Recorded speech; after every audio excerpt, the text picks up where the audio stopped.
This is CPM Calculus Chapter 3, number 36. To approximate the slope of the curve f of x is equal to 0.25 x squared. So here's the curve. At x equals to 2, so here's the point x equals to 2. Devin picked another point on the curve, a small distance of h to the right of 2. So we added h here, and he picked this point. Okay? If the second point is located at the variable point 2 plus h, so the x value is 2 plus h, comma f of 2 plus h, so the y value is up here, find and simplify an expression that represents the slope of the secant. Okay, so we know the secant is this line right here, right? Oh, I cannot draw very well. Right, it's just connecting these 2 points. Okay, and the slope of that line, we know that the slope is just the change in y over the change in x. Okay, so we know right here we have the y value f of 2 plus h, and here is the value f of 2. So this delta here, the change in y, is equal to f of 2 plus h minus f of 2, right? And the change in x is just 2 plus h minus 2, right? That's the change in x. Okay, so let's plug these values in.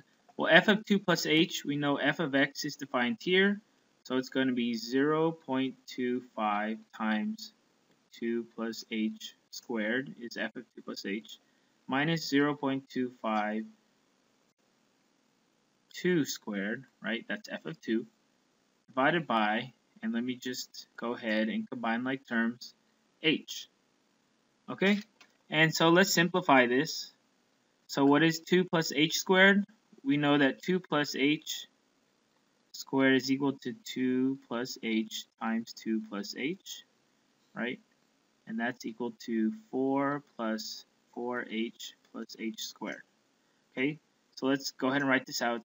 0.25 times 4 plus 4h plus h squared minus, and this is 0.25 times 4. 0.25 times 4, because 2 squared is 4, over h. Okay, and let's go ahead and simplify this more by distributing that 0.25. Remember, 0.25 is just 1/4, so 1/4 times 4 is 1. 1/4 times 4 again is 1h, so 1h is just h, and 1/4 times h squared is going to be 0.25 h squared minus 1 over h. Right, combine like terms, this positive 1 and negative 1 cancel out, so we have h plus 0.25 h squared over h. Okay, let's factor out an h in the numerator. We have 1 plus 0.25 h over h. So then these h's cancel out, and we have just 1 plus 0.25 h. Okay, so this is the slope, 1 plus 0.25 h, or you could write as 1 plus 1/4 h. Either way, same thing, right? And we simplified this expression, and that is the slope of the line we drew, which is the secant of our function f of x at this point and this point. Okay, so let's go on to part B. Part B says, whose method did Devin use from problem 335? Hannah's, Anna's, or Hannah's? Okay, so remember, Hannah used, what did she do? She went, when she was trying to find the velocity at t is equal to 4, she used the time after. So she used 4, and after she used 4 and 5, right? Anna used time 4 and 3, and Hannah, she used time 3 and 5. Okay, right? And we were trying to find at t is equal to 4, and that's what they used. So Hannah used the time 4, and we could also say 4 plus h, where h was just 1. Anna used, again, 4, and then 4 minus h, right, where h is 1 again. And Hannah used 4 minus h. Oops, I wrote h minus h. 4 minus h and 4 plus h, right? So this is the same as what they're using. So what is Devin doing? Well, he's using the 0.2 and 2 plus h, right? So you could say like this is 2 and this is 3. He's picking these 2 points to find the slope. So his is most like Hannah's over here. So Devin's method is most like Hannah's. Okay? So now let's move on to part C. Let's box our answer for B. Okay, C says to get the exact slope, okay, of the tangent at x equals to 2. So now we don't want the secant, we want the tangent. So if we draw it before we even calculate, we know it's going to look like this. We use just one point, right? And it's the slope of the curve at that point. What should we do with h? Write an expression that represents the true slope at x equals to 2. So what should we do with h, right? If we want this point, well, we want h to get smaller and smaller and smaller until actually we want h to equal 0. Because once h is 0, then we have what? We have just one point. We have 2 and 2, so it's the same point. So what we want to do is what do we want to do with h? We want to make h get very, very small. And how do we do that? Well, we take the limit as h approaches 0. Okay? And what was the formula for our secant? Well, we had 1 plus 0.25h. So we want the limit of our secant line, right? Here's our secant line. The limit as h goes to 0 is now our tangent slope, right? This was our secant. And now it's our tangent is when we add in the limit as h goes to 0. Okay? So I could just write that neatly.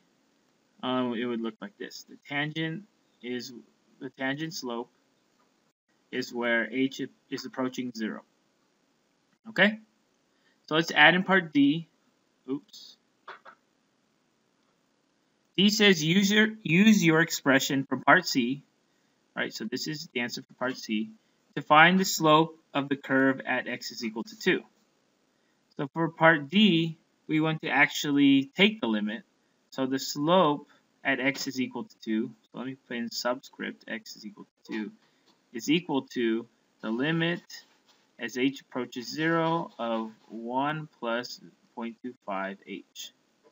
So we know that if we're taking the limit as h approaches 0, if this is approaching 0, let me use a different color, then this cancels out because this is equal to 0, right? And we're just left with 1, the one from right here. Okay?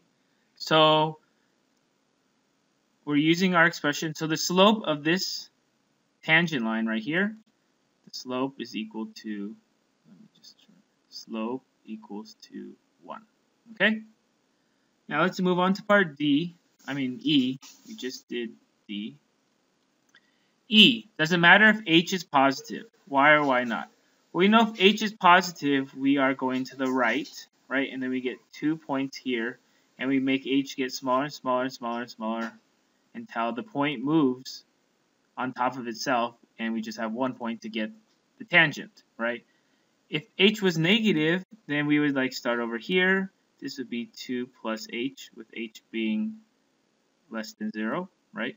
So, and then if we made that get smaller and smaller and smaller in value until it approaches 0, then it would also go ahead and make a tangent line. So, does it matter if h is positive? No. H can be positive or negative, right? It doesn't really matter, right? It doesn't matter.